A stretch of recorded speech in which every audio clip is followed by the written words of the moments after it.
আজকের ক্লাসে আমরা শিখবো কিভাবে আমরা আমাদের ছুটি সম্পর্কে যে কোনো কাউকে বর্ণনা দিতে পারি। অনেক সময় এরকম হয় না যে আমরা হয়তোবা অফিস ছুটির জন্য কোথাও ঘুরতে গিয়েছি, হয়তোবা ঈদের ছুটির জন্য কোথাও ঘুরতে গিয়েছি। সেই জন্যই আমরা আজকের ক্লাসে শিখবো কিভাবে আমরা যখন সেই ছুটি থেকে ফেরত আসি সেই ছুটি সম্পর্কে সবার কাছে বর্ণনা দিতে পারি। একদম খুবই সহজ একটা ব্যাপার দিয়ে শুরু করি যে আমরা হয়তোবা কোথাও গিয়েছি ছুটি কাটাতে, ফেরত এসে যখন কারো কাছে আমরা বর্ণনা দেই আমাদের কি নিয়ে কথা বলা লাগে। হয়তোবা কথা বলা লাগে যে আমরা কোথায় গিয়েছিলাম, কাদের সঙ্গে গিয়েছিলাম, এগুলো কিন্তু একদম বেসিক। সো একটা বাক্যের মাধ্যমেই কিন্তু আমরা এই জিনিসটা ডিসক্রাইব করতে পারবো বা বর্ণনা দিতে পারবো অন্যদের কাছে। কিভাবে? I went to dash with my dash. I went to Cox's Bazar with my family. অথবা I went to Rangamati with my friends. So খেয়াল করে দেখবেন যে এখানে কিন্তু ড্যাশগুলোতে আপনি আপনার জন্য যেটা স্পেসিফিক বা আপনি যেখানে গিয়েছিলেন, যাদের সাথে গিয়েছিলেন সেই ব্যাপারগুলো এখানে বসাতে পারবেন। সো এখানে কিন্তু প্রথম ব্ল্যাঙ্কে কক্সেস বাজার বসতে পারে, রাঙ্গামাটি বসতে পারে, যে কোনো জায়গার নাম বসতে পারে। এবং দ্বিতীয় ব্ল্যাঙ্কে আপনি আপনার ফ্রেন্ডদের সাথে গেলে ফ্রেন্ডস বসাবেন, ফ্যামিলির সাথে গেলে ফ্যামিলি বসাবেন, কাজিনদের সাথে গেলে কাজিন বসাবেন। সো আপনার যে শব্দগুলো লাগবে সেগুলো বসিয়ে দিবেন। পুরো বাক্যের স্ট্রাকচারটা কিন্তু সেম থেকে যাচ্ছে। এরপরে ইউজুয়ালি আমরা কি নিয়ে কথা বলি? আমরা হয়তো বা কথা বলি যে আমরা কয় দিনের জন্য সেখানে থেকেছিলাম। সেটা আমরা কিভাবে বলতে পারি? I stayed there for dash. I stayed there for 2 days. মানে আমি দুদিন থেকেছিলাম ওখানে। I stayed there for 2 weeks. মানে আমি সেখানে 2 সপ্তাহ থেকেছিলাম। সো খেয়াল করে দেখবেন যে আপনি এখানে কিন্তু সেম ব্ল্যাঙ্কে আপনি যতদিন থেকেছিলেন বা আপনি যতদিন সেই জায়গায় ছুটি কাটিয়েছিলেন সেটা বসাতে পারবেন। ওভারঅল সেন্টেন্সের স্ট্রাকচার কিন্তু একদমই সেম থাকছে যে I stayed there for dash. So আপনি যতদিন থেকেছেন জাস্ট সেটা বসিয়ে দিবেন, বাকি কোনো কিছু নিয়ে আপনার টেনশন করা লাগবে না। এরপরে সাধারণত আমরা যখন আমাদের ছুটি নিয়ে কারোর সঙ্গে কথা বলি বা আমাদের ভ্যাকেশন নিয়ে কারোর সঙ্গে কথা বলি, আমরা কিন্তু এটাও বলি যে আমরা সেখানে গিয়ে কোথায় থেকেছিলাম। I stayed at a dash. I stayed at a hotel. মানে আমি একটা হোটেলে থেকেছিলাম। I stayed at a hostel. মানে আমি একটা হোস্টেলে থেকেছিলাম। হয়তোবা আমি একটা ভিলাতে থেকেছি। I stayed at a villa. হয়তোবা আমি একটা রিসোর্টে থেকেছি। I stayed at a resort. So খেয়াল করে দেখবেন আবারও আমাদের কিন্তু সেন্টেন্সের স্ট্রাকচার সেম থাকছে, জাস্ট ওই ব্ল্যাঙ্কে আমরা হোটেলে থাকলে হোটেল বসাবো, হোস্টেলে থাকলে হোস্টেল বসাবো, রিসোর্টে থাকলে রিসোর্ট বসাবো। সো যেই জায়গায় আমরা থেকেছিলাম সেই জায়গাটা বসিয়ে দিব। আমরা কিন্তু পুরো বাক্যটা একদমই সেম রাখছি, কোনো কিছু নিয়ে কিন্তু আমাদের টেনশন করা লাগছে না। জাস্ট আমরা যেখানে থেকেছিলাম সেই শব্দটা ইউজ করে পাল্টে পাল্টে ইউজ করে কিন্তু আমাদের কাজটা হয়ে যাচ্ছে। এরপরে যখন আমরা একটা ট্রিপ নিয়ে কথা বলি বা একটা ভেকেশন নিয়ে কথা বলি, আমরা কিন্তু বলতে চাই সবাইকে যে কোন কোন জিনিসগুলো আমরা বেশি উপভোগ করেছি বা কোন কোন জিনিসগুলো আমরা বেশি এনজয় করেছি। সো এটাও কিন্তু আপনি চাইলে একটা বাক্যের মাধ্যমে বলতে পারবেন। কিভাবে?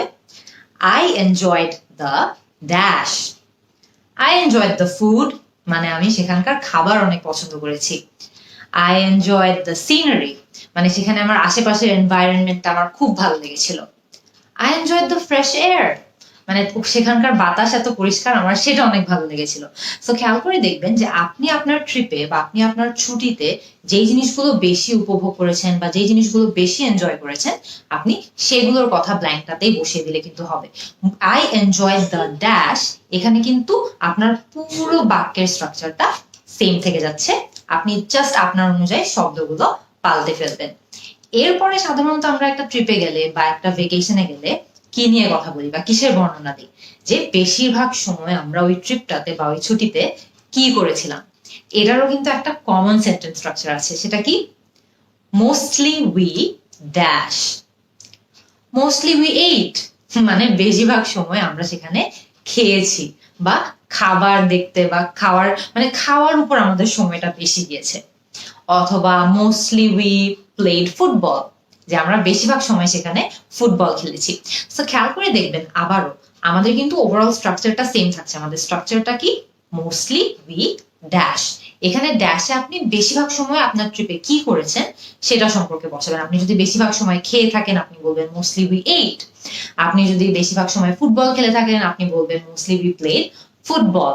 আপনি যদি বেশিরভাগ সময় সাঁতার কেটে থাকেন আপনি হয়তো বলবেন mostly we went swimming. So আপনি যেটা বেশিরভাগ সময় করেছিলেন আপনার ট্রিপে বা আপনার ছুটিতে আপনি শুধুমাত্র সেটা এখানে বসিয়ে দিলেই হবে, বাকি সবকিছু কিন্তু সেম থেকে যাচ্ছে। এরপরে কিন্তু আপনি আরেক ধাপ এগিয়ে আপনার ট্রিপটাকে আরো সুন্দর করে ডিসক্রাইব করতে পারেন। সেটা কেমনে?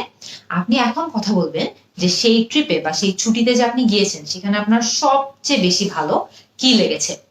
The best thing about the trip was the dash. The best thing about the trip was the food. মানে এই ট্রিপের সবচেয়ে ভালো আমার লেগেছে হলো সেখানকার খাওয়া, মানে আমি যেখানে ঘুরতে গেছি সেখানকার খাওয়া। হয়তো the best thing about the trip was the scenery, যে আমি যে জায়গায় গিয়েছিলাম সেই জায়গার দৃশ্য দেখতে আমার সবচেয়ে বেশি ভালো লেগেছিল, বা সেই জায়গার সিনারি আমার সবচেয়ে বেশি ভালো লেগেছিল। The best thing about the trip were the local people. মানে এই ট্রিপটাতে যে আমি গিয়েছি সেখানকার স্থানীয় লোকদের সাথে সময় কাটিয়ে আমার সবচেয়ে বেশি ভালো লেগেছে। So the best thing about the trip were the local people, মানে সেখানকার মানুষজনের সঙ্গে দেখা করে ভালো লেগেছে, সেখানকার মানুষজন খুবই ভালো ছিল। সিমিলারলি আপনি কিন্তু চাইলে এই যে আমরা the best thing about the trip বলেছি, আপনি কিন্তু চাইলে ট্রিপের মধ্যে যদি খারাপ কিছু হয়ে থাকে তাহলে কিন্তু ইজিলি সেটার কথাও এই সেন্টেন্স স্ট্রাকচারের মধ্যেই বলতে পারবেন। কিভাবে? জাস্ট বেস্টটাকে সরিয়ে দিয়ে আপনি ওয়ার্স্ট করে দিবেন। The worst thing about the trip was the dash. হয়তোবা আপনি যে ট্রিপে গিয়েছেন বা যেখানে গিয়েছেন সেখানকার খাবার আপনার একদমই ভালো লাগেনি, আপনি বলতে পারেন the worst thing about the trip was the food. মানে সেখানকার খাওয়া এত খারাপ ছিল যে আমার খাওয়াটা ভালোই লাগেনি, এই ট্রিপের সবচেয়ে খারাপ পার্ট ছিল সেখানকার খাবার। সো খেয়াল করে দেখবেন যে আপনার ট্রিপে যদি খুব খারাপ কিছু, মানে কোনো কিছু যদি আপনার খুব খারাপ লেগে থাকে বা কোনো কিছু ভালো যায়নি সেটার কথা যদি আপনি বলতে চান তাহলে কিন্তু ইজিলি আপনি এই সেন্টেন্স স্ট্রাকচারটা ইউজ করতে পারেন যে the worst thing about the trip was the dash, অথবা the worst thing about the trip were the dash যদি একাধিক জিনিস হয়। সো সেই ক্ষেত্রে কিন্তু আপনি খেয়াল করে দেখবেন যে বেস্ট আমরা ইউজ করব যখন আমাদের ট্রিপের সবচেয়ে ভালো জিনিসটা আমরা ডিসক্রাইব করতে চাই, আর ওয়ার্স্ট আমরা ইউজ করব যখন আমরা ট্রিপের সবচেয়ে খারাপ দিকটা ডিসক্রাইব করতে চাই। তো এই কিন্তু আমাদের হয়ে গেল যে আমরা কিভাবে ইংরেজিতে খুব সুন্দর করে আমাদের যে কোনো ট্রিপ, ভেকেশন, ছুটি সম্পর্কে যে কোনো কারো কাছে বর্ণনা দিতে পারি। আমাকে কমেন্ট সেকশনে জানান আপনারা লাস্ট যেখানে ছুটি কাটাতে গিয়েছিলেন সেই জায়গাটা কেমন ছিল, সেই জায়গাটার বর্ণনা করে আমাকে কমেন্ট সেকশনে জানাবেন। আমি কিন্তু আপনাদের অ্যান্সারের অপেক্ষায় থাকবো। See you in the next class.